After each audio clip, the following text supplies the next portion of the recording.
Installing a wall dock for your Dyson cordless vacuum keeps your cleaner stored neatly while also charging the battery for the next use. Models like the Dyson V15 Detect, V11, V10, and V8 use a wall-mounted docking station that saves space and keeps accessories organized. Once mounted correctly, you can simply slide the vacuum into the dock and it will start charging automatically.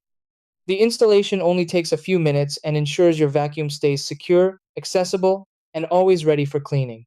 Step 1. Choose a strong wall location about 1.5 meters high and make sure a power outlet is nearby. Step 2. Use the mounting template to mark the screw holes and drill pilot holes in the wall. Step 3. Insert wall anchors if needed, then screw the docking bracket firmly into the wall. Step 4. Connect the charging cable to the dock and plug it into the power outlet.